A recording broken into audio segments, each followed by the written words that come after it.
Christian Novels Audiobooks, The Story of Wayne and Jean Vozzolo, The Cross Penny. Episode number 91. Good morning. I just want to give you an update. In Chester, we are so grateful that you and Eduardo roped off that area. There's really a number of good reasons that chemical was banned a long time ago. It was all supposed to be turned in for disposal unless a person had a license and a special permit to use it. We are going to guess that these folks who sprayed have neither. We have removed the area that was sprayed, including the plants and 6 inches of topsoil. Our portable lab has determined that there is no remaining poison anywhere in any of your fields. We will have the topsoil replaced this afternoon. We also noticed that the entire plot will need to be turned under because the produce is overripe since you couldn't harvest it either. We have noted the value of your lost produce along with all the expenses. Between the local authorities, the state authorities, and the federal authorities, these folks and the company that hired them are facing lots of charges, fines, and prison time. I just want to reassure you that you did the right thing, and Vozzolo Produce will not be billed for any of the cost and resources used.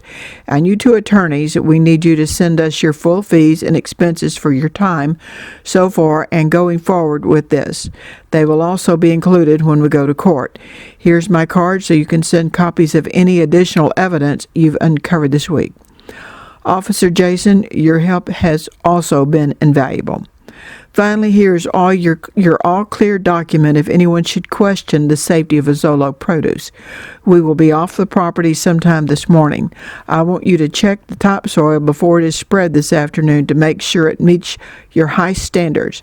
The lab said the soil we removed was of very high quality and perfectly suited for what you were growing.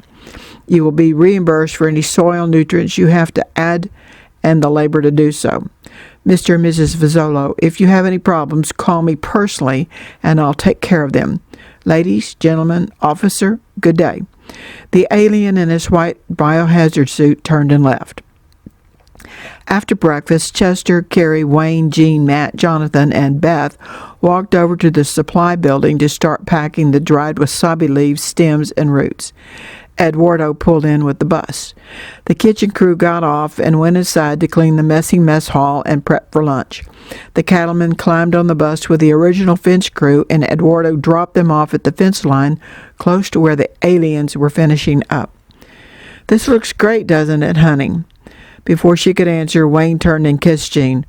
I honestly had not thought about drying the leaves and stems and tiny roots. And thank you, Carrie. Maybe, Beth, you will look at the viability of drying other stems and leaves from plants we already grow. We will need to factor in enriching the soil with the turned-down plants in that equation. Beth responded with a nod of agreement. I will, Wayne.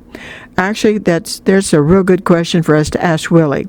Over the phone, he sounds like he probably will be a valuable resource. Before I start helping, I need to call Pastor Jordan and congratulate him. Help yourself, Wayne pointed to the office door. Now, Wayne and Jean, your phone bill is going to be a little higher than normal, Matt cautiously warned. Jonathan laughed. No, it's going to be downright ugly high. Not a big surprise there. Wayne took the information in stride. Okay, Foreman Carrie, what do we need to do? We have to dump the wasabi leaves and stems in small containers and the tiny roots in separate containers. Add moisture control packets to each, seal them, weigh, and label them. Most of that would be automatically done once the dried produce plant is up and running, she answered. We could put them in barrels right now and package later when everything is installed, Wayne suggested. Nope, Wayne, no can do, Matt shook his head. Why not? We didn't get a chance to tell you, but the driver yesterday had an order that came with a deposit for every stem, leaf, and tiny root. The chef wants them divided among all his restaurants and wants delivery Monday or Tuesday of next week, Jonathan explained. Wayne stood there with his mouth open. Well, Jean wiped her eyes. Let's get to moving these several hundred baking sheets emptied in big barrels inside so the wind doesn't catch any. Then we can fill and weigh each small container so we can put correct labels on them. But I am definitely keeping a few of these babies myself and some for Carrie, Beth, Bobby, and Liliana. And let's thank God Chester, would you do the honors? Beth came back outside and joined in the prayer circle of thanksgiving. Willie drove up just before the final amen. First, there's a bunch of aliens out in the field, a huge fenced crew with 12 tractors of drilling. I'm sure I could put that to the tune of the 12 days of Christmas if I tried. And now a prayer meeting. I think I'm going to like working here. It's quite the different sort of place, Willie said to himself as he got out of the car and then introduced himself. What are you guys doing with this dried wasabi? And an even bigger question, how in the world did you grow it down here? They were all shocked that Willie knew exactly what the plant was. Carrie answered by explaining the details of their project, and Willie nodded in agreement with the plan. Well, Willie threw up his hands. What are we waiting for? This dried wasabi is not going to pack itself. He helped Beth move the first sheet with the screen intact inside the shipping building. One down and about $1 million to go, Willie laughed as he and Beth picked up another sheet. After Eduardo finished delivering the fence crew, he came back and started moving the crates back inside to storage as the 4 teams moved the sheets inside. It took about as long to dismantle the drying sheets as it did for Carrie and the teens to set everything up.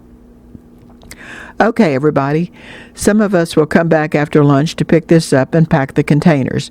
Eduardo, you need to go get the guys in the field. The kitchen crew probably has lunch about ready. Thank you, Willie, for your help. After lunch, Beth will show you Tony's Misfit Toy Shed. Here, maybe we can actually set up a dried produce plant with real equipment. Wayne dismissed everybody to the ringing kitchen bell. And Chester added, we will have some fresh arms, backs, and legs after the school bus runs this afternoon.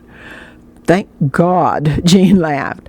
I think I'm more comfortable in the kitchen, she stretched.